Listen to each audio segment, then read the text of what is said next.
The Shining chat. The Shining from 1980, the movie we'll be chatting about for Movie Club. And here's my little mini Jack Torrance with his little axe.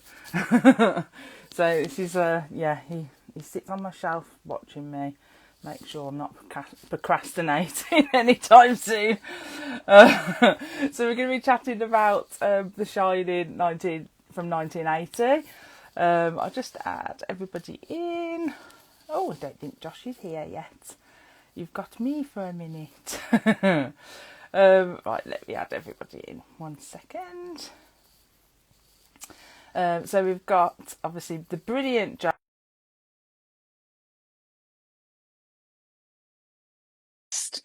Joining us is the brilliant Brian McAuley, who is a brilliant writer who I really love as well. And who we've chatted movies with before. Hi, Josh! Oh, hello. That was quick. Was it God, quick? I wasn't ready. I was like rambling then. I was like, oh, who's this? Oh, it's Emma. Yeah! Emma, hiya! You alright? Right, I just add Brian in. I knew there was someone I forgot. How could I possibly forget Brian? Right, Brian should be here in a minute. Woohoo! I'm so excited to talk about this. Yeah, me too. Oh, let's get lipstick on my teeth. With you. Oh! Oh! Here's, you should have done that, Brian. You should have gone, here's Brian. See, it's better to tee up Josh for the stand-up. Oh, yeah. I've been so excited to talk about this film. Like, Emma suggested it for this month. And I think my friend Eddie's video said, oh, you should do The Shining as well. And I was like, we've got to do it. Why haven't we done it before? I've done it before. I know. I can't believe it. Oh, now the question is, can Emma see everybody? Oh, no, Emma. No, I can't see Josh or Shelley. Oh, dear. No. Oh, at least you can see Brian. Yeah. Oh, you match. Look at that. Like, Emma, turn it round, and Brian, turn it round and go. Looks like you're like getting each other there. Love it. The kill fest. Oh my That's it.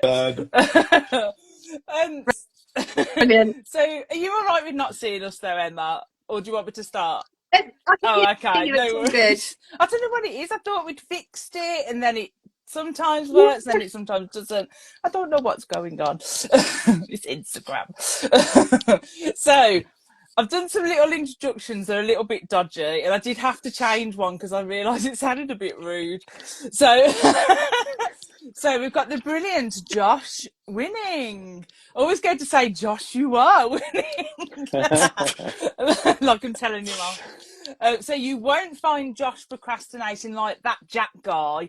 Josh often wakes up in the night shouting red rum in his best Tony voice, and then he's off to do his next killer novel to top these two. Woohoo! And this Thank you, fan Shelley. of the Axie as well.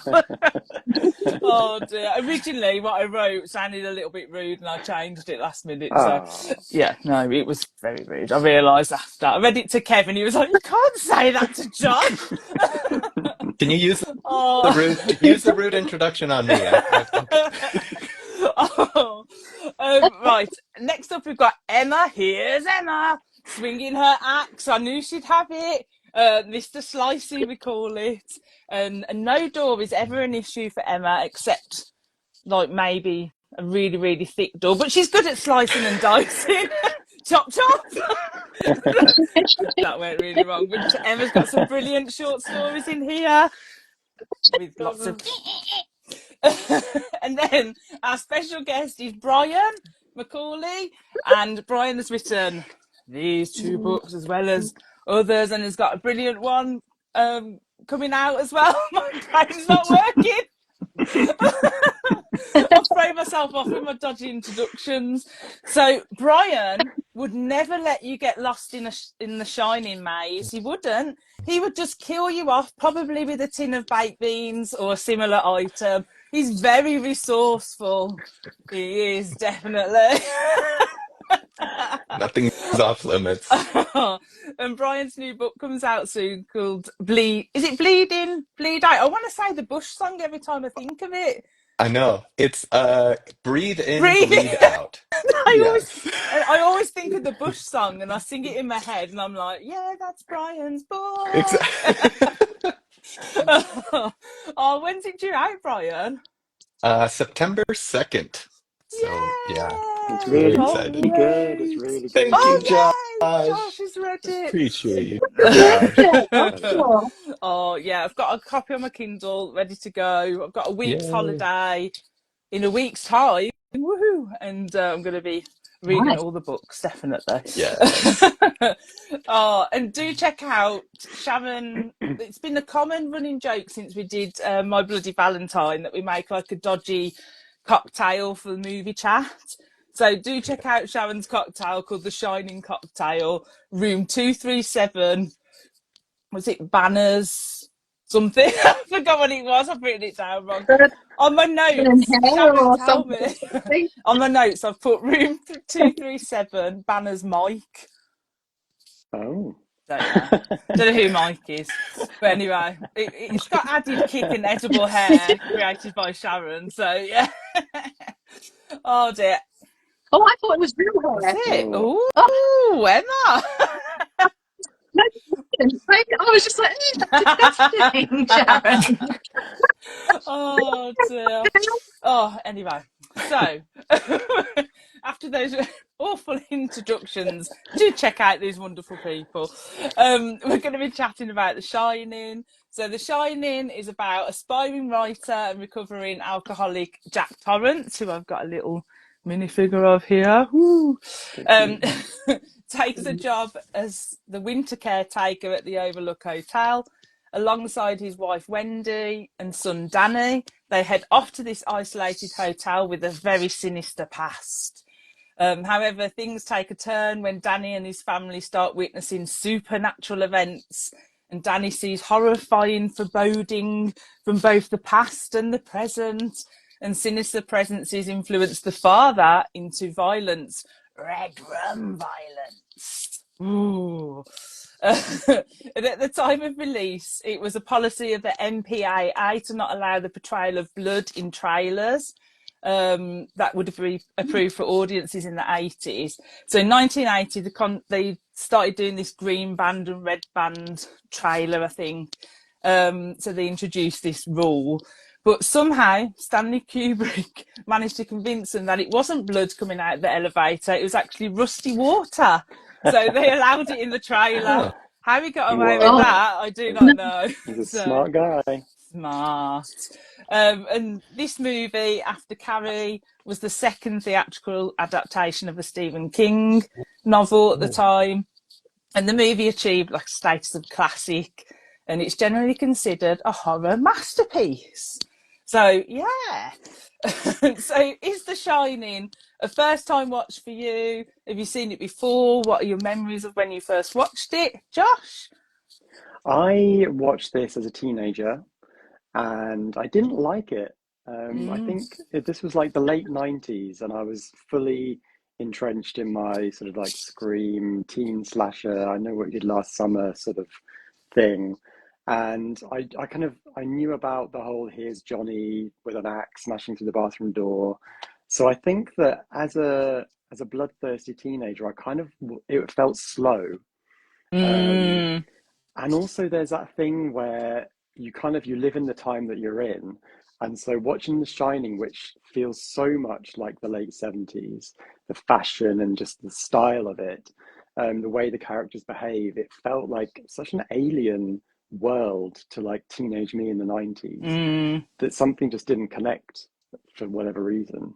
But now I've seen it many, many times, and I've come to love it for what it is. Yeah. It wasn't love at first sight. That's for sure. Interesting. How about you, Emma? I've seen it loads of times. I've watched it and watched it. It's one of my favourites. So yeah, like Josh, I saw it as a teenager because obviously 1980, I was born in late 79, so I was only a tot. But I had a very different experience with it because I used to watch a lot of old movies. So I watched loads with my nan. She likes murder mysteries, you know, dancing. You've read �𝐴𝐻, 𝐻𝐿𝐴, Anderson. I watched loads of B sci-fi movies with my dad and terrible horror. And so when I came to watch this, it was just like an extension of those things that I'd already been watching. But yeah, I really like it. Was very slow. I remember thinking it was quite slow, but I felt it was really creepy, and it absolutely scared the crap out of me. I was terrified. Yeah. Terrified. Yeah. So, no, but I absolutely love it. I agree with Josh. Masterpiece. Yeah. Really. How about you, Brian? I definitely remember watching it when I was younger, and like it's so many of the images and set pieces are so iconic that it was impossible to like see the movie before having been exposed to some of those. But I remember, yeah, I feel like I've flipped on it a little bit in the opposite of what Josh described. So I'm gonna potentially be the hater on the call to stir the pot. There's always that. With the axe.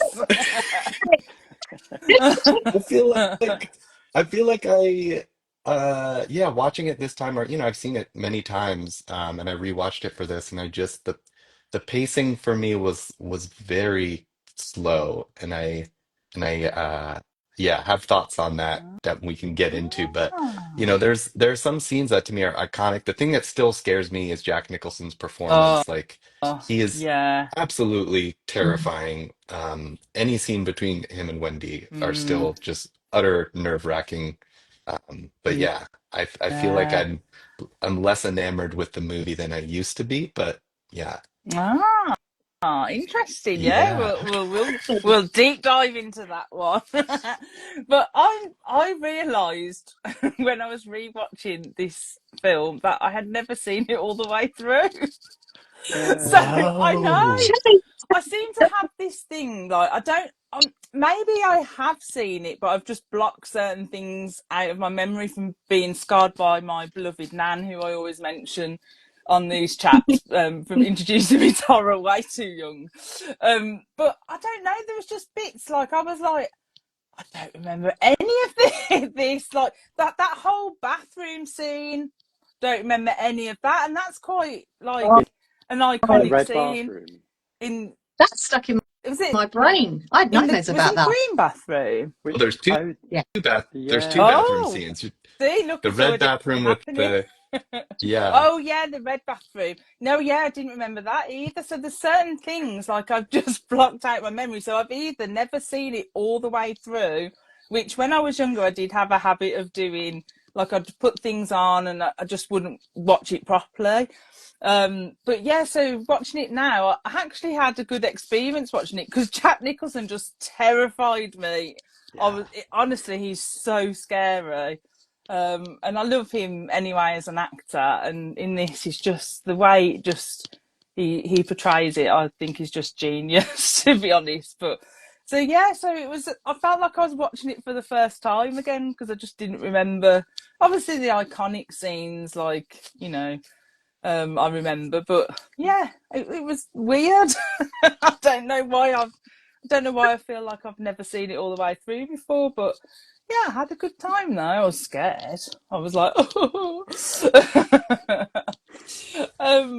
So yeah, so we kind of start off the film then with like this like opening sequence, like swooping over the river and all the overhead shots of the car driving up to the top of the mountain, and then obviously you get the like the title screen coming up backwards, all the list of the actors coming up backwards, so it kind of gives you that sense of unease like straight away, I think, and obviously it gives you the vibe what Kubrick was kind of going for straight away.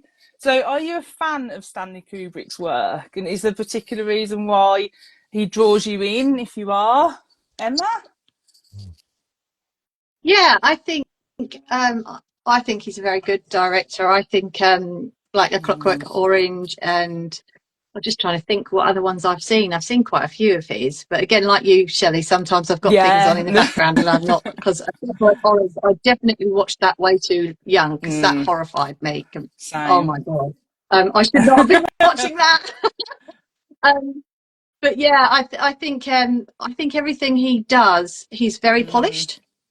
It just seems for me, it just seems he's really thought about every scene that he's set out and exactly what kind of impact he wants to make on in that scene. Obviously it helps to have some fantastic actors to work with. But yeah, I am a fan. How about you, Brian? Yeah, I think my favorite of his films is probably Doctor Strangelove. Oh yeah. Just as a comedic satire, I feel like it hits so well and is just like front to back, just wildly entertaining.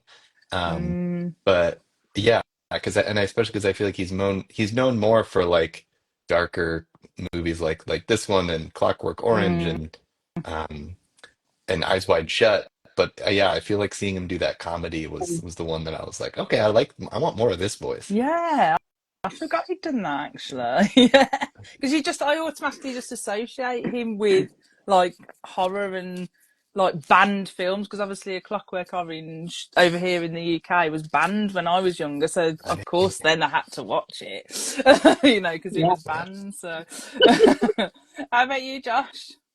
Yeah, I'm not like a super duper fan, but I've seen sort of most of his stuff. And I've only seen it once, but I really, really like it. It's called Barry Lyndon, and it's the film that he made before The Shining, 1975. And it's about like an Irish chap in like the 1700s or something. Someone correct me.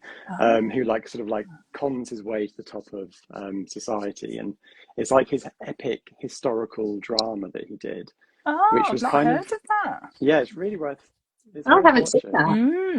And it Yeah, he was, kind of if I remember wanted correctly, it was lit entirely with candlelight, right? right. To keep with the time, he didn't want to use any Oh, actual lights, which is oh wild. wow, Yeah. that's Yeah, like he liked yeah, to make things yeah. difficult for himself, you know. Yeah. He was an artiste. Yeah, and obviously as well, can you imagine? Because he's notorious, isn't he, for doing take after take after take, and especially all the things you hear about The Shining, and how many takes. Can you imagine with the candlelight, how many candles they got through Oh my God. with all his Yeah. takes? I mean, his Wow. most famous movie might be the lunar landing. I don't know if anybody's familiar with that theory, but Uncredited. Ah, uncredited. That's a very good one. that little myth. I'd love that if that was true. It might be true. We Oh, never, we will no. never I actually kind of know. believe that more than that we put a rocket on the moon in the 60s. That just seems like, Yeah, what? yeah, How did we actually do Yeah, that? that seems wild, doesn't We're it? yeah. home again, you know? Mhm. Yeah, definitely. Karen put, I can't wait to hear what happens in this movie whilst refusing to watch it myself because of the scaries, hides behind the cushions. Yeah, Karen lives through us with these movie chats. Love it. Aw. Um, Eddie May said, great introductions. Hi, Eddie May. Eddie May said, rust water from all the blood in the pipes from all those who got the axe. Yeah, that's it. Definitely. Sharon said, Kubrick does go on a bit, to be fair. Yeah. When Brian was saying it was a bit slow paced. Melina said, I watched The Shining as a teen and Jack Nicholson scared the living daylights out of me.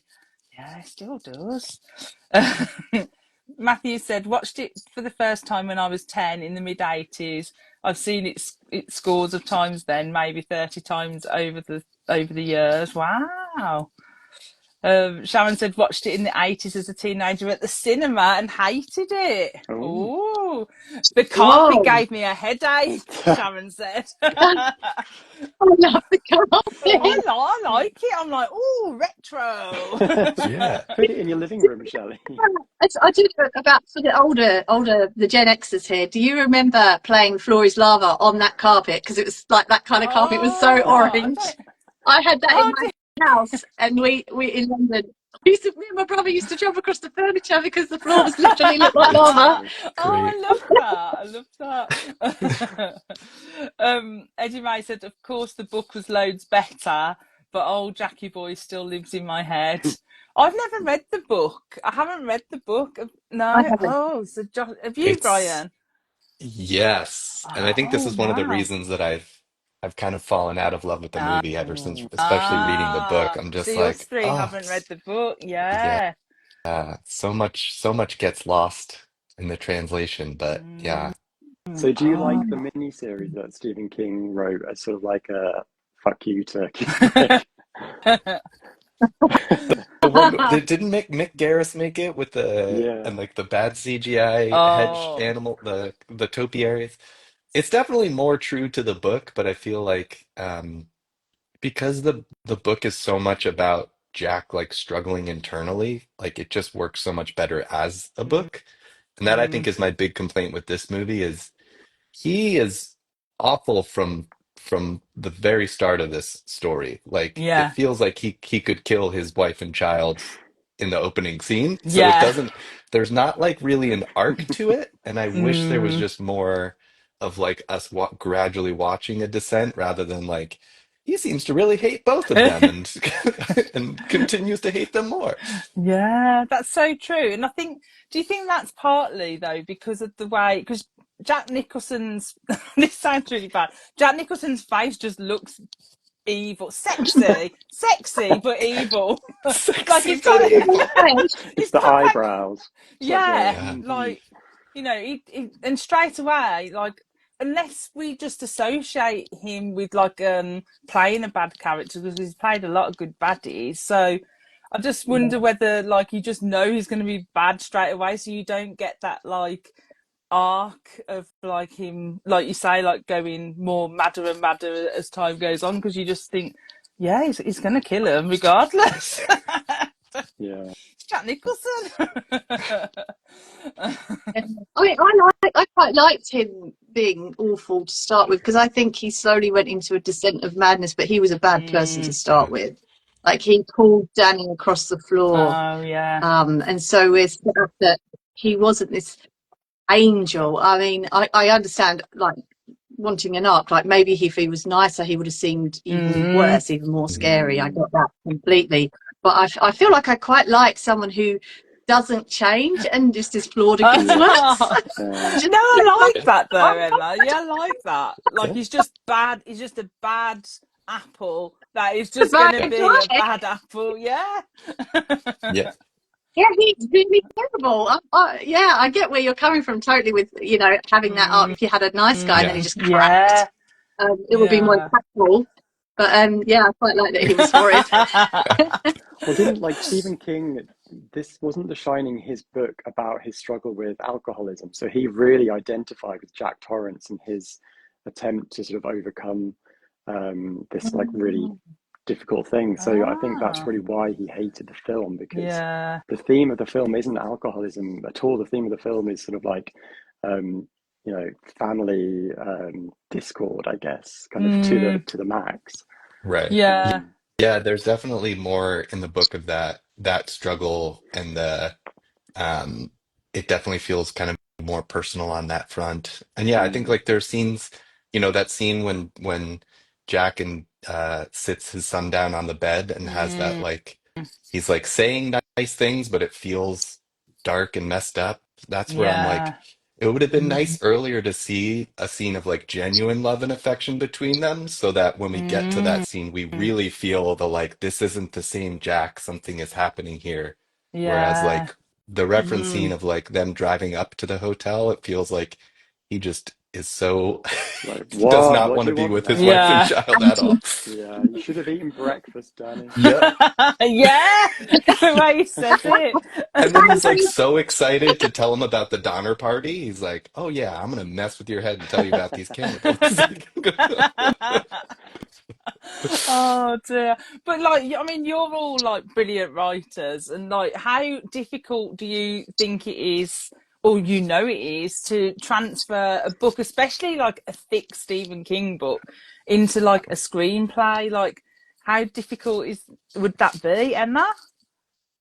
I think you're in Yeah. danger of getting it wrong no matter what you do, because where do you pick, what Yeah. scenes do you pick? There's so much good stuff there that you would I wouldn't know what to leave out and what the fans would want you to put in, and you'd be trying to please everybody, I think, with King especially. I've only ever written a 2-page script based in alien lore. And I made a new character, like a 𝐿𝐴 and just made it a new thing. But even that, just trying to do 2 pages of a short radio play was absolutely difficult, because I didn't know what I was gonna take from that huge world and put in there, and make it worth somebody reading, you know. So it was, I think it would be incredibly difficult to try and adapt something like that, and not piss off everyone. Because how many times do we say, like, oh, the book was better, like, do you know what I mean? 'Cause just standard, isn't it? Exactly. How about you, Brian? Do you think is it difficult to adapt something like that? Yeah, I think the biggest thing, especially like I mentioned with this book, is a prime example of it, is like if there's a lot of internal like thoughts and feelings and turmoil, that's a lot harder to translate to a visual medium, because you're not getting to read the inside of a character's head. So I think with a book like this, that it's a lot more difficult to figure out how to translate it. Or even like I just rewatched the TV version of It, which I Oh, I love. oh, yeah. Uh, but yeah, because that book is so sprawling, it's still really hard to capture, like especially in the second half of that adaptation, and also with part two of the Andy Muschietti movies. I feel like that's where they drop the ball a bit, because Yeah. they're like the mythology gets so big and the it's just become so unwieldy. Whereas in the book, you're just immersed in this river of cosmic insanity. But Yeah. yeah. No, that's so true. Like when I went, I always remember seeing It Part One, and I was like, oh, it's brilliant. They've done such a good job. And then It Part Two came out, and I was like, oh dear, we Yeah. didn't handle that very well. But Yeah. no one ever cared about the grown-ups in that No, story, did they? It was always more like the Goonies yeah, facing monsters kind of thing. yeah, Yeah. definitely. Oh, how about you, Josh? What do you think about adapting a book to screen or? I'm trying to remember, maybe Brian can tell me this. There's a quote that's like, books are about what characters think and films are about what characters do. And I can't Mm, remember where that comes from, but Mm, kind of like sounds about Brian right, was but I saying, don't remember. yeah, it's like, so yeah, yeah. like you were saying, it's like books are very much about internal processing and what characters are thinking about the situations they're in. Whereas Mm, with a film, you don't necessarily get that feedback. So you're interpreting their actions more than anything they're really saying or mm, thinking. Shouldn't hear that. So yeah. yeah, it's really tough. Like films are story told through action Mm, rather than anything else, I think. yeah. And finding a way to sort of condense all of that stuff into just pure action, I think, is Mm, the trickiest part. Not that I've really yeah. ever tried properly, but Yeah. I always remember she's not, I was going to say she's not a horror author, but she's got a horror book coming out in September. Jennifer Niven, one of her favorite one of my brain's not working, my mouth's going but my brain's not working. One of her famous books is All the Bright Places. And I know she did the screenwriting for that, and I always remember her saying how hard and difficult it was to she wants to put all the scenes in that are her favourite scenes, that are the fans' favourite scenes, and she had to remove so much and try and keep like the crux of the story in. And she just, but she did a good job. But yeah, it must just be so difficult, especially if you're doing the screenplay yourself as well, and you're having to take your own work like out of it. oh, Gotta impossible, be, surely. Be hard. yeah, Yeah. gotta be. Matthew said, I adore Kubrick's work from 2001 through to Eyes Wide Shut. I've never seen Eyes Wide Oh, Shut, so I need to see Oh, that. Shelley, Yeah, I you've got to need to watch see that. that. It's crazy. Yeah. You have to watch it. I've seen them all and loved them. The sets, the acting, the stories, they're all top notch. Eddie's video said, sorry I'm not commenting, but I love this movie. Yeah. Um, Eddie said, I heard for London they used a camera lens that NASA used in space. Yeah, I was oh, reading that. Oh, oh, so he took it from That's, the old the Ah, spaceship and yeah, yeah. that's it. Sharon said, I first saw late 90s remakes. That must have been the TV miniseries when I was a teen, and then only saw the original after, but definitely prefer it. Oh, so prefer the movie. Or prefer the TV series. Not sure. Shaman said the 70s was all orange, diarrhea, brown and yellow. On the walls. And that message came through 3 times. So I think that she really, really liked it. Did you really like it, Sharon?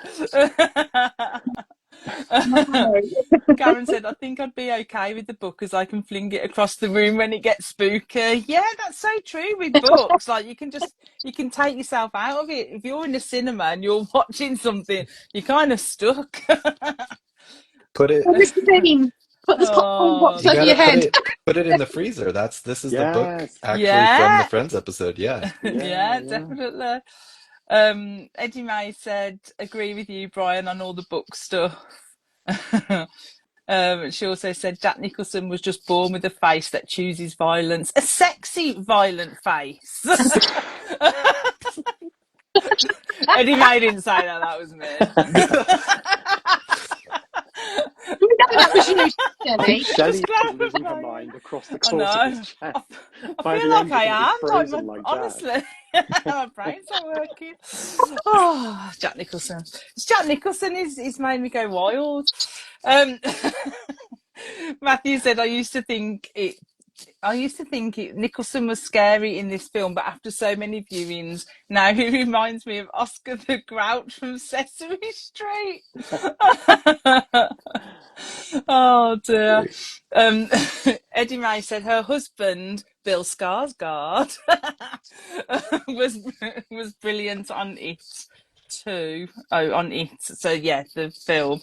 When he was Bob Gray channeling Pennywise. Other than that, the movie was meh. Yeah.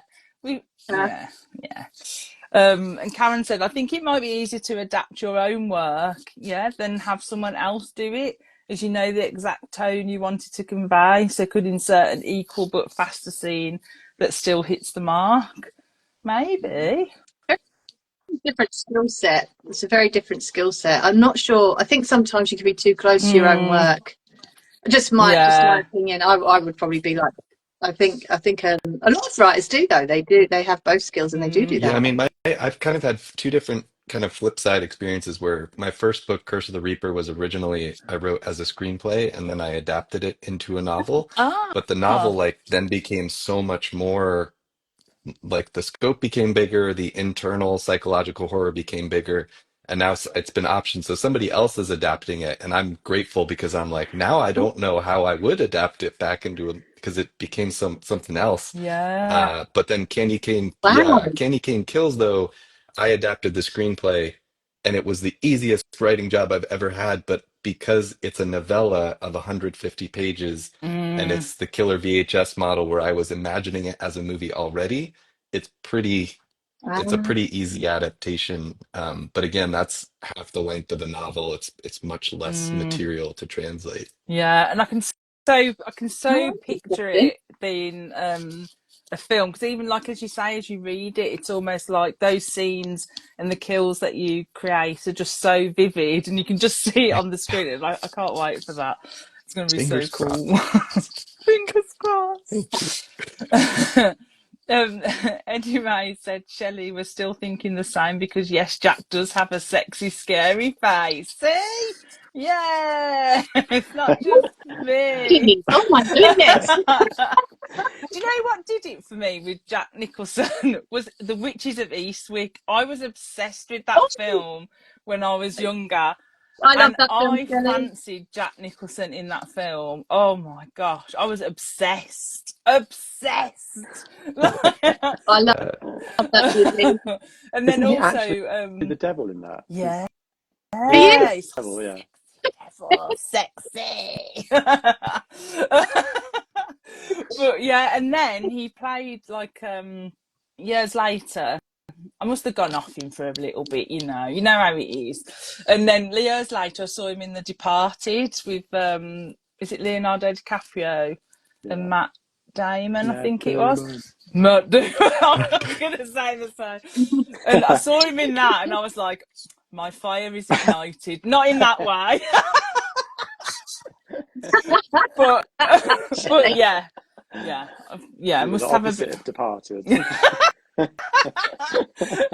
Joshua! I don't know. Is that what happened? Gosh.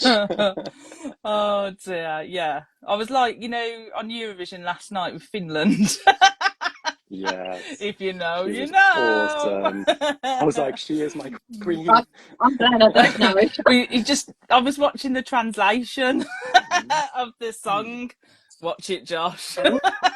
She was bringing like Stifler's mom vibes big Yeah. time. Yeah. Oh, Yeah.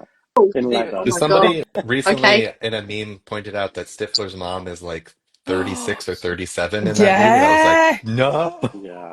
I Bit saw older than that and I was Stifler's like, Oh mum. my God. so. Oh, well, me and Kev was watching Father of the Bride the other week, and we had to pause it to have a whole conversation on how old we actually think they're meant to be in the film, and then we came to the conclusion that we were probably the same age, and we was like, what?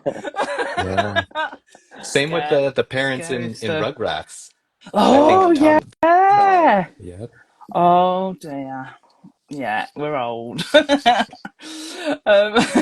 Matthew said Polanski, I hope I'm saying that right, adapted Rosemary's Baby masterfully from the source material. Oh yeah. I think it's the best adaptation of a book to film ever made. Sharon said she's only ever watched 2 episodes of Friends, then avoided it. Oh, Sharon. Wow. Missing out. Karen said, Brian. Hang on, what, Karen? Why have you given me a big word to say, Brian? I don't want to say in case I say it wrong. Brian, 𝐤𝐵𝐺escalating with an axe is cracking me up. Karen says. Very close. I don't know what that That was a close one, Karen. Relina says, Shelley, when you and I, Buddy, read Candy Cane Kills, I remember talking about how brilliantly it would translate to film. Yeah, we did. Yeah, Thank you. we said Thank that. It will. Dawn says, Shelley, did you see Doctor Sleep and the bits they refilled of The Shining as Danny's memories? No, I haven't. Have any of I you forgot about guys seen Doctor Sleep? Yes. Oh, it's okay. yeah. Is it really good? I loved it, and I read the book for that as well, and that's a case where I really think the film is better than the book. Because what Flanagan does masterfully is he somehow makes it a sequel to both the book and the Kubrick film by using visual references, casting somebody who looks like Shelley Duvall to do some like flashback scenes and kind of mimic her performance. It's wild. And yeah, it's Mike Flanagan, so it's pretty excellent. Is Timothy Chalamet in it? No. Oh. No, Who's the kid who what's gets his name? Not Paul Tremblay, Jacob Tremblay? Oh yes, in Room. Yes. Yeah. Yes. That's a great scene. Oh, Yeah, okay. I need to and watch it then. what's her name? I mean, talk about sexy scary. Rose the Hat Rebecca. is played by Rebecca Ferguson, Oh, and my God. she's brilliant anyway, isn't she? She's always Yeah. good. Yeah. Oh, She okay. I'm gonna has an definitely amazing give that a sequence watch. where she's like floating through a window or something into someone's bedroom. Yep. It's Oh, so wow. cool. And is it a direct sequel to The Shining? Like it follows straight on, or is there like years that have passed, or Years have passed because it's Ewan McGregor plays grown-up Danny. Oh, So okay. yeah, and then Ah. he crosses paths with a little girl who has the Shining also, and she's being hunted by this cult called the True Knot, and they basically like suck the souls and feed on children who have the Shining. So it's pretty wild. Oh, Yeah. yeah. Oh, okay, I'm going to check that out. Yeah, Dawn said I thought they did it well. I love the film more. Mhm. Oh, okay. Shaman says definitely a better film than book. Agreed. Yeah. Karen's laughing at me saying that word. I'm not going to say it again 'cause I'm going to say it wrong. um, Eddie Ray said Flanagan is amazing. I hope he really does do the Dark Tower like it's been teased. Yeah, he's so good. And Dawn says Ewan McGregor as adult Danny. Rebecca Ferguson is incredible as Rose the Hat. Yeah. Oh, okay. I'm going to check that out then. Eddie said Doctor Sleep was good, but I prefer Ready Player One. And let's not forget the Simpsons parody, which some might argue is actually better than the movie. Oh dear. So there's obviously a lot of rumours circulates around the Shining film. So apparently Shelley Duvall, the brilliant Shelley Duvall, suffered from nervous exhaustion throughout the film, including physical illness and hair loss. So we've talked a lot. Oh. We've talked a lot about obviously Jack Nicholson's character, but what did you think of Shelley Duvall's portrayal of, is it Wendy, isn't it, Wendy? I think she did a brilliant job, but what do you guys think, Emma? I think she's mesmerising. I honestly, I could watch her all day. She's imperfect, so I always love imperfect teeth. Yeah. So I look at her and I just think she's an imperfect beauty, and we don't have enough of them around. And I love her for that. And she's such a great actress. Like, I believed her completely. Yeah. You know, she was the final girl. She was the mum, protective mama bear. She played that role really, really well. Yeah. How about you, Brian? Did you like her portrayal? Yeah, I think that, I mean, talking about character arcs, she's definitely the one with the arc in this one. I feel like, and her performance captures that so well, to the point that like in the early scenes, it almost feels like bad acting. But for me, it is because that character is performing like as if everything is okay and is kind of doing that like aw shucks energy, especially like in the Yeah. conversation with the doctor, Oh yeah, and and with the just cigarette. like cigarette, yeah. Yeah. She's like, he hasn't had a drop back. Everything's fine. That whole energy, so that by the time it flips in the second half and she's playing pure terror so convincingly, it feels like, oh God, this is the true like horror. Yeah. Yeah. How about you, Josh? Did you like her portrayal? Of her style icon, love all of her outfits. She just looks absolutely amazing. Yeah. When she's got that scarf on, I was like, I know. whoa, hang I on. was like, why have I never worn a scarf like that? That looks so cool. The yellow sweater, Yeah. when we were watching, my girlfriend was like, I need that sweater. It's like, it's so good. Yeah. So But I love the good. way that she's just sort of dutifully making sure the hotel's okay. She's checking the boiler room. She's checking the phones on the radio with the cop. She's just like getting shit done. All the while Jack is just like at his typewriter losing his mind. Yeah. And I love that you get that sense that she is like so in love with him. She would do anything for him.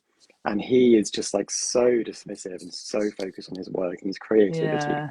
I love that sort of tragedy it's got such an emotional angle to it, but she doesn't come across as like sort of a drippy, needy sort of hanger-on.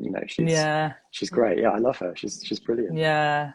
I thought she was brilliant. And that whole scene where she goes to him when he's typing and he's kind of saying, do not come in here if you hear me typing. And that whole scene, it's just terrifying. Like, because you just see. I really related to him in that moment.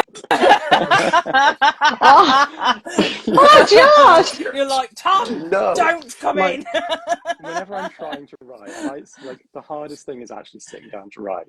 I feel like the cat and my partner have this like psychic sort of like ability to sort of figure out when I'm just getting in the zone, and then there's like a little knock, and I'm like, oh my God. And Josh turns into sexy Jack Nicholson. I'm picturing your cat riding into the room on a tricycle. just to interrupt. Pretty much. Oh dear. Oh, Penny. But it is, honestly, that scene though, just for the pure emotion and the way that how she acts with her facial expressions, like you just feel so like she can't understand why he's saying this, but yet she does. It's just really it just gives me a Well, shiver. because he's But talking she's very bringing him. positively, and She's bringing snacks. Sorry. Go on, Emma. I was just saying, she's bringing snacks. When I'm writing, I'm all for somebody bringing me tea and snacks. What on earth is wrong with him? You know, you can knock on my door if you're bringing snacks and tea. If you're bringing me a problem, no. But He doesn't want those kind of snacks. He wants naked ladies getting out of bath snacks. do this. Who brought you that, Josh? Don't know. Oh my gosh! oh, That's creepy. look at that. That's You put that right creepy. over your eyes then, Brian. That was really scary. Whoa. I'm going to have nightmares. That was a bit eyes wide shut, that one. Forget Jack That Nicholson. Like, it's Brian now. Gotcha. No, I didn't mean it like that. I just realised what I said. But anyway. Jelly. Oh dear. So anyway, that whole scene, yes. Scary. Oh, yeah. And apparently she cried that much during the scenes when obviously she was doing retake after retake that she ran out of tears. So she had to like keep hydrating herself Oh my so gosh. that the tears would come. But I mean, it makes sense. Like obviously they're making a movie, but her nervous system, like I can only imagine, like she's literally just getting verbally abused over and over and over again in every take. So like your body doesn't know the difference when somebody's screaming at you, even, yeah. Oof. Yeah. Oh dear. Yeah, Dawn said apparently Kubrick did things deliberately to scare her and she was incredible. But I think I did read that he did make it known to her that this will be good for you for me to do this. So not that it excuses it, but I just kind of think perhaps he was just trying to get the best out of that in that respect, but in a weird way. But whatever Didn't she say, I'm proud of the performance and actually all is forgiven kind of thing. So definitely. You should be proud. Dawn says, "Oh my God, Josh, same. The zone police need to be called when we're on a roll." Because it happens so rarely. You have to grab it. Karen said, having not seen it, can someone explain why two creepy girls in creepy dresses were lurking in the hallway like 6-year-old murderesses? So they were the daughters, right, of the original. Was he the owner of the hotel, Grady? The previous caretaker, wasn't he? Sorry, the previous caretaker So of the hotel, and they were not murderesses; they were murderees because Grady went crazy and axed his family to death. Yeah. Just like you two on the bottom of my screen are scary. Oh dear, just like that. Yeah, just like that. Dawn said, I mean, snacks are allowed, but quietly. Going back to the writing. Yeah, we all need snacks. Yeah. So other than the classic Here's Johnny scene, which is obviously iconic, which scene kind of stuck with you from the film, or that's not spoken about enough, or that's just like purely terrifying? Might be multiple scenes. Josh? It's the scene in the red bathroom where he has that conversation with Grady, and they're kind of just very politely and calmly discussing the fact that he's going to murder his wife. And there's just something really bone-chilling about how quiet it is and how, this surface of calm, but they're actually discussing something really horrific that you feel like could actually genuinely happen. And like this guy already did it. Yeah. So it's sort of like the moment when the film kind of goes, this guy's actually going to do this, and it's going to happen. And it's really, really creepy and effective. Oh, yeah, it's a good scene. How about you, Emma? I think when the chef is talking to Danny in the kitchen about his gift. Yeah. For me, there's so many iconic scenes, but that's a little quiet one. And I never really, because I haven't read the book, and I probably should have. I don't know why that slipped me by. But I really, no, and the boy that lives in his mouth. I mean, that's terrifying. What the hell? There's a boy that lives in your mouth? Yeah. What is that? And so I don't know what that is because I haven't read the book. I am going to read it now because obviously I didn't realise it was, I knew that Stephen King wasn't happy with it. I didn't realise it strayed so far. Really so now I need to know. Yeah, but that him saying, does Tony ever tell you to do things? And he's like, I'm not supposed to talk about it. And I'm like, oh my God, who is that Tony? Does anyone know? So is that in the book, that aspect of Tony and the finger? I think so, but honestly, it's been so long since I read it. I don't remember exactly the detail of whether that, I think it is, but I felt like but Tony there, was yeah, kind of a Doc. protector, though. He was sort of warning Danny. Even before they go to the hotel, he's showing him these images that are like, do not go to that hotel. Yeah. But as a kid, he's Yeah. so helpless to stop anything from happening because he's got to go with his parents, which makes it even more scary. Oh. Yeah. And why do I think that Tony is a double crosser? Like, why do I think that he's like saying, don't go and don't do this, but then he's telling him to do other stuff? Like fire, Tony. Yeah. Oh yeah, because in the end, like he fully embodies Tony to a certain extent with his red rum and writing the red rum. Yeah, red rum. Oh dear. And how about you, Brian? Have you got like a favourite scary scene or one that's not as iconic? I mean, I love the bartender, Lloyd the bartender scene, Oh yeah. because it's just so compelling, Jack's performance in there. And the way that it switches when it turns on, like that scene when he's like covering his face and then he's like, "Hi, Lloyd," and you're just like, "What the fuck's happening?" Yeah. And then he has this casual conversation with the imaginary bartender and drinks his drink and talks about like the minutia of pulling Danny's arm, and Oh yeah. it's Yeah. so unsettling. Yeah. Yeah, and I think part of it is because it's like a totally different shade of Jack Torrance that we haven't seen performance wise, but you see the like, ugh, Yeah. yeah, Oh, that scene always. yeah. It does just make you, and that's why it's so good. It just makes you feel like uncomfortable in a way, doesn't it? And Yeah. you're just thinking, oh, I feel so uncomfortable watching this in this moment.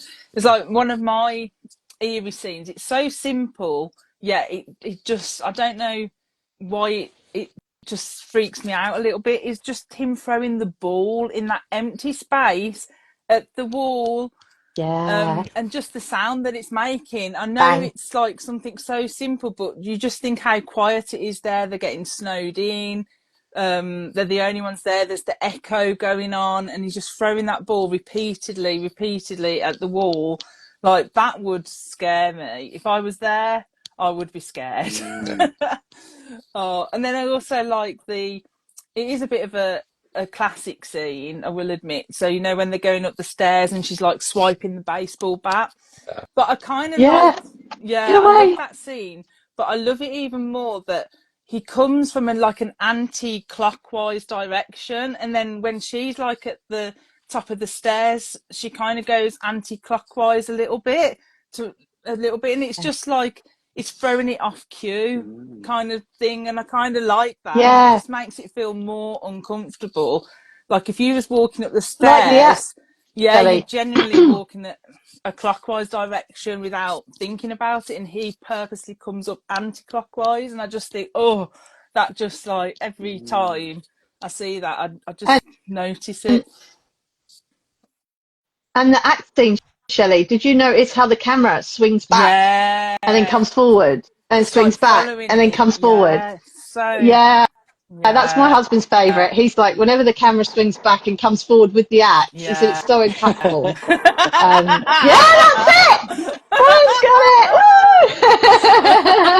it! Oh, Brian's recreating it for us, The Shining. Very good. Oh Oh dear. So apparently, one of the things that was added into the film was the maze. So I need to talk about the maze just quick. So I think in the book, it's all to do with like hedges coming alive or something, or animal hedges or something like that. So obviously I haven't read the book. Oh wow. But in the film, he put the maze in, which I think is creepy, and I think this started my obsession with mazes. So was it a worthy addition, or would you have preferred the creepy hedge creatures in the film, Josh? I love the maze. I think it adds sort of like a mythical dimension to the story where you've already got so many layers going on where it's like, is this the past? Is it the present? Are there ghosts? Are there not? And then you start to tie in like the Minotaur sort of legend on top of that as well. I think it's sort of like it represents the story as a whole, you know, the trying to escape, but you can't escape. You're kind of trapped in this one place, but there's all these different ways you can run, but there's no way to actually escape. So yeah, I think it's brilliant. It works so well, and I would much prefer to see that than living in topiary, running around. I don't really see how that is scary. Oh dear. How about you, Brian? Did you like the addition of the maze? Yeah, I definitely think, this is one, it's also like a prime example of in the adaptation question of something where the maze is so much more cinematic, it's so much more immersive because you feel lost with the camera when you're getting through it. Yeah. So I think it works so much better, whereas the TV adaptation did do the topiary animals true to the book, but early 90s CGI sure did not help make those anything resembling scary. I mean, in the book, it is, because you can use your imagination to make it scarier. But I do think that the maze is much better for the film adaptation. Yeah, and I kind of like the symmetry between like when Danny's on the tricycle going, around the hotel, around the rooms and things. Like I kind of like that kind of symmetry with that's a maze and kind of that's a maze, and I was like, oh, it makes it even more scary because you can get lost in a hotel. I've been lost in a hotel a few times in my life. Same, Shelley. Apparently the cameramen they got lost in the maze when they were shooting the films. They had to like yell for help for the guy with the map to come and find them. Oh dear. Goodness. I remember me and Kev, my husband, we went into, it was a pretty big maze because, as I say, if I see a maze now I have to go into it because I'm just obsessed. And we went into this maze. I can't remember where it was now. I'll have to ask him. He'll probably remember. And like, there was a bit of a time we got lost. Like, we did not take no picture of a map or anything. We were in there, and it was like an open air one. The sun was blazing down. We got well sunburned as well. Honestly, we was in there for hours. We just couldn't find a way out. And I've got no sense of direction. I have to have a sat nav to take me anywhere. Like, it's just, I'm a nightmare. So I'm the worst person, and I count on Kev to be the map. And yeah, we was in there for a while, and we got lost, but we did get out. That's why I'm here today. You lucky things. Oh dear. How about you, Emma? Did you like the maze aspect? Yeah, I did, because I'm absolutely terrified of mazes. I've been lost in so many. So I'm like you, Shelley. I can't. So I do sat nav everywhere, even places that I've been 100 times. I'll flick my sat nav on because in case there's roadworks and then I'm sent off somewhere else. I've got no sense of direction. None. My husband, though, like Kev, has a photographic memory, so he can go somewhere and his brain just goes and he knows exactly where he is. Mine, I've got no map in there at all. So I'm just, I think it's terrifying getting lost in a maze. I'd be climbing up the hedge to try and get out. I wouldn't be, I think that, especially the snow, freeze to death. Oh no, I couldn't. It's claustrophobic. It's scary. Yeah. Yeah, no. Oh no, I couldn't do it. And I would definitely die in the Shining maze. I just wouldn't get out. That's it. No, I Just wouldn't. wouldn't get out. I remember in Scream Queens, I think it was, the one of the Chanels was like, recreate me the maze from the Shining, and then like I think they kill the two twins off in there or something. Oh, spoiler. But they kill a couple of people off in there, and I'm like, yeah, that would be me. The Red Devil will be after me, and that's it. Goodbye. I'd just be like, my last parting words would be, I should have brought a sat nav.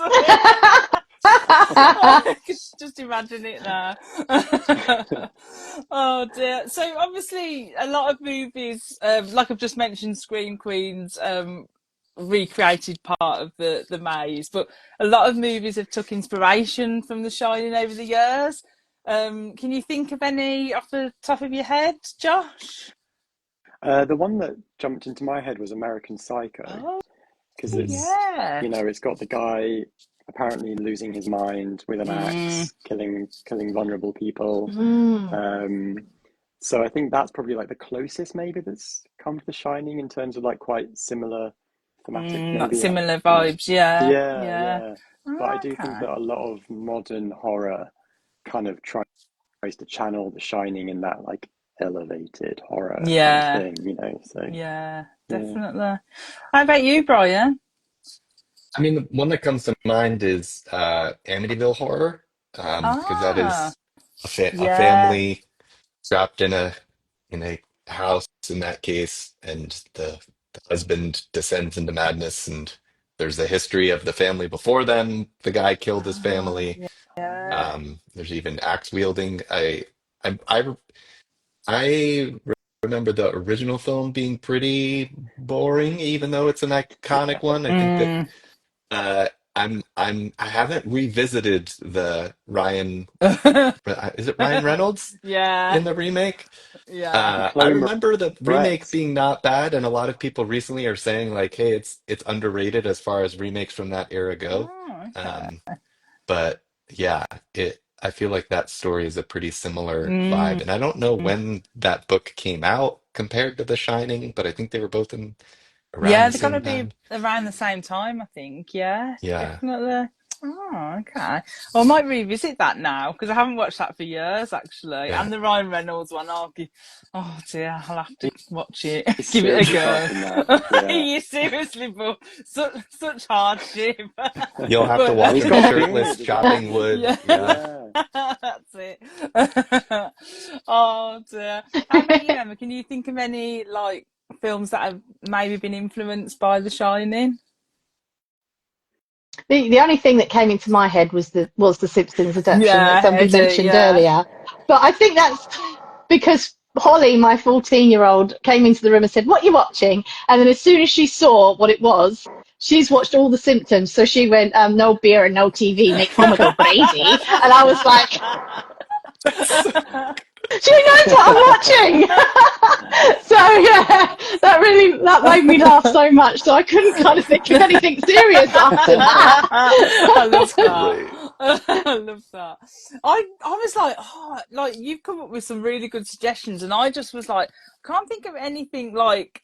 But now you've said them, I'm like, oh yeah, of course. Like, Yeah. but all I kept thinking was obviously when they recreated in Ready Player One, which Yeah. Eddie mentioned earlier as well, and that whole whole scene where the character's never seen The Shining, and then he's just like really like doesn't know what's going on. And Yeah. it's a really funny scene, but they do it so well how they like merge the two worlds as well. It was really good. I remember seeing it in the cinema and thinking, oh, that was pretty cool. And one thing just before we finish, but I wanted to ask about the scene, and I was caught off guard a little bit by it, of the dog with the man. Yeah. Like, what is this about? Like, 'cause that was a bit weird, I right? didn't remember I was a that. bit like, what's it about? Is this like a nod to the book that something happens in the book with like, so it's someone dressed up in like a dog suit or something, and in the room with the man doing naughty time, but it's like, why is he dressed as in a dog suit? It was really out of place. I didn't understand it. So it wasn't just me then. So, phew. No. What was it? Does anyone know why that was there? No, That's just a I don't regular know. I can't remember cocktail. there being like a furry convention in the hotel in the book, but Oh, yeah, it must there's have just been. yeah, I think It it's was, just a weird image that they wanted to like throw in that like yeah. It was I like, it like that it really was. caught me off I guard. I like was that like, what? when Wendy starts to see, ghosty type things in the hotel, she doesn't just see what we've already seen before. She sees something Mm. different that's kind of a bit weird. Ah. I do So like maybe the that when was she the runs into the lobby and it's all cobwebs and skeletons. I like yeah. that vibe of just like, whoa. Yeah. That Yeah. was cool. So was that? So I watched the Is extended that edition, and I can't remember which bits are from the extended version versus like the theatrical version. So Yeah, I I felt think like I that watched was the extended version. yeah, it's like 2 hours 20 I something. don't remember them cobwebs. I don't remember the cobwebs and the skeletons. I don't Ah. remember the dog man and the guy on the bed doing who knows what. I don't Oh, remember those being in it at all. So I was quite shocked to see those Mm. scenes. I was like, what is this? Yeah, the version Yeah. I watched, So perhaps that I wasn't didn't there. know that and Josh, you had mentioned this to me like a week or two ago. I didn't realize there was an extended version, but it might. I watched Mm. on HBO Max. If that's the new name, Oh. right? We're going back to HBO Max after. um, and it was 2 hours and 27 right. minutes, and I was like, has it always been that long? Mm. But maybe that was the extended No, version. Yeah. I don't think I Yeah. so. think they I must know when. Yeah. must have put little tiny extended bits and pieces. Maybe that's why you thought Mm. it was really slow this time around because you watched the Yeah, extended Yeah, version. maybe. that makes sense. Yeah, that's a Yeah. good point. Because I remember when I went to watch it yesterday, I thought, wow, this is a long film. I just thought for its time as well, I thought, wow, it's like, Yeah. longish. So it must have, I definitely watched the extended cut. So yeah, maybe that's I why will say then. one thing I do enjoy about the film that's very different from the book is Dick Halloran. His I Mm. mean, I won't say what happens in the book, uh, but in the movie, the fact that so much time is spent on that subplot of the minutia of Yeah. his travel to get Oh, to the yeah. hotel, and then the moment he walks through, he gets Yeah. an axe to the Oh, chest. Oh Like yeah. that Mm. to me is like brilliant writing to like build up that expectation and then just pull the rug out from the reader of like, of course, this is the savior on his way, and then it's gonna be Yeah. great, and then it's like, nope. yeah. Yeah, and it is a proper good jump scare Yeah. that because like even though Yeah, you kind of know something's going to happen, you don't quite expect it straight away, and he comes from behind that pillar, and oh, classic. But I Oh like that dear. he does Yeah. actually save them because the sound of the cat arriving is what distracts Jack away from that's Uh, Wendy, and then they true. get to yeah, escape in the Yeah. cat as well. So even though he does die, it's like yeah, he gives them the way out. he does save That's Yeah. true. them. Oh, It's so Oh, and sad because he was a he really left his nice yeah. nice character. comfy room where he was sitting on his little bed with With his his lovely naked artwork. women. Yeah. It's just the way the camera pans up, like, and I'm like, okay, I can live with that one in front of him, Okay. and then it pans up behind him. Oh, well, another one, okay. Bless him. Sharon said my favourite is when Danny is on the trike going around the hotel corridors, just the swirl of the wheels. Mm, Yeah, and it's Yeah. like as well, like the sound as well, like especially when he's going over floor, then carpet, then floor. Love It's it. like so vivid. It's like yeah. AMSR or whatever it's called before it was Yes. a thing. And We just Yeah. I listen love the to him way he has to pedaling. like push the wheel to get it going again. There's something really sweet and Yes. real about that. Yeah, So Yeah. yeah. funny. Yeah. Mm. Oh, bless you. And I know we Yeah. haven't mentioned it, but just really, really quick. But the actor who played Danny, oh, bless him, he done such a good job. So And good. Yeah.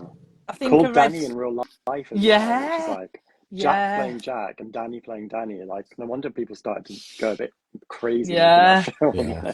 And just as well, I've read that he was kept away from. He was told he was filming a drama, Right. and obviously kept away from a lot of the horror aspects. And it wasn't until when he was a little bit older he was then realised he was in a horror film, and I thought, whoa, they must have done a good job, like in that respect, protecting him from that. But he did such a good job. He was brilliant. Yeah. Even like the finger, Yeah. like red ram. Like, yeah, it's really good. Maybe after The Exorcist and all the controversy around that and how they treated the young girl in that, they were like, yeah, no, definitely. mustn't do that again. Sharon said, for me, I love seeing the old photo where Jack is in it. Oh yeah, just when it pans at the end to the photo.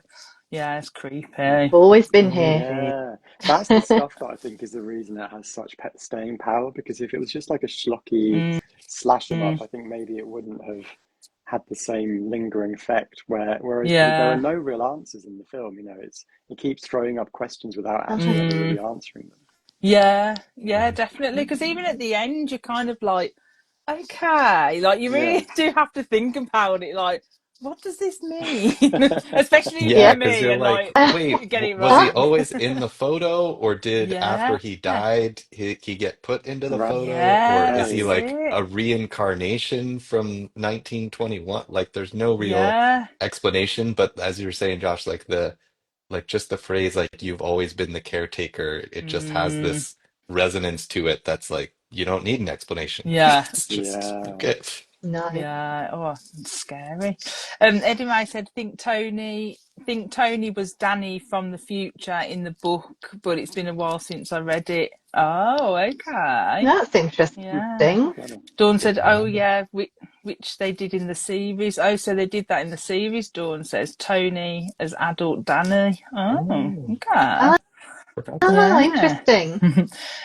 Karen says she's been doing some research whilst listening, and it was super likely to be a victim of who's going to be a victim of axe murdering between 1892 and 1912 with Billy the Axeman, Lizzie Borden, and Paul Muller being super active. Oh, there was lots of axe murderers. Karen said axe murdering seems to have petered out around 1993, so we're all safe now. Such a shame. We need to bring it back. Me and Brian. Oh dear. Matthew said, I think it would have been impossible to make the living animal. Is it topiaries in 1980? Topiaries, thank you, Brian. And not have to make it look. It would look cartoonish, basically, in the 80s. Yeah, so they've made us an excellent solution. Eddie May did say, I got behind, she did say, we're not going to mention the dude on the bed with the dog, but we're on the same wavelength, you see. I thought of it before I saw the comment. Matthew said, I wish Jack Torrance had moonwalked across the room with his axe like Patrick Bateman did in American Psycho. Oh my god. Oh, surprise. Oh, good stuff. Matthew said Amityville Horror came out in 1979, so before The Shining. The Shining pinched it. Yeah. Sharon said Naughty Time. I think that was about the dog. Yeah, having Everyone's naughty time. Obsessed with that dog head. Oh, that sounded worse, didn't it? I did a shade! It's only me, that is. I mean, it does bring up. I had logistical questions about the mask and how that works, but we don't need it. It's supernatural, that mask. Eddie May said, in the book they are lovers. Oh, sort of. And the dog is basically submitting to him. Oh, okay. So, dominatrix dog. Sorry. Dominatrix dog. So the older man likes to humiliate the guy who dresses the dog. Oh. Wow. Oh my goodness. All right. Yeah. And Matthew said, I think the hotel collects people that die there and works them into the fabric of its menace and evil. Oh, that's why Jack is in the photo, I think. Oh, interesting. I Oh, like that's a that. good, yeah, Yeah. that's a good theory. And Dawn's put Dogminatrix. Just Dawn. Oh my gosh. Oh God. Going back to Krampus now. I'm having This is Dawn flashbacks. who said Daddy Krampus. Dogminatrix. Yeah, that's what we're going to call it now. Oh dear. Oh, but thanks, guys. I know we went over the hour a little bit. I'm just laughing at Dawn's Dogminatrix now. I'm not going to forget that now. But thanks, guys. I'm so glad. Thanks, Emma and Eddie as well for suggesting the film. Like, I'm so glad that we did it, and it was like really hard as well to like think what to chat about because there's so much that goes on in the film, and I was like, I'll do some questions, but we'll see how it goes. So yeah. Go on for hours. Yeah, I feel like we've covered some, but we could carry on for ages with this film. So much goes on in it, especially if we watch the extended cut as well and didn't realise. Oh, but thank you guys, and do check out Brian's fab books. Candy Cane Kills, and I'll make sure, because I butchered it at the start, I'll make sure I put a link up to Brian's new book in my stories as well, because I always get the title wrong, because as I say, I relate it to my teen years and my love for Bush. My love for Bush the band. Jelly! Oh my goodness. Bush the band. Yeah. I'm sorry, we all heard it. Oh boy. We've got machine head and we've got dog head. Oh dear. I'll put a link up after, and do check out the wonderful Emma as well. Oh dear. Don't forget that now. And then do check out Josh's books as well. And yes, and thank you everyone for Josh's. Dawn said my love. Dawn says my love for Bush, peeing myself laughing. Oh dear. Oh, I'm crying. Oh, thank you everyone in the comments as well for watching along and joining in as well. Thanks, guys. And on that note, I will leave you in peace. Thanks, everyone. Thanks a lot. See you later. Thanks. Bye, guys.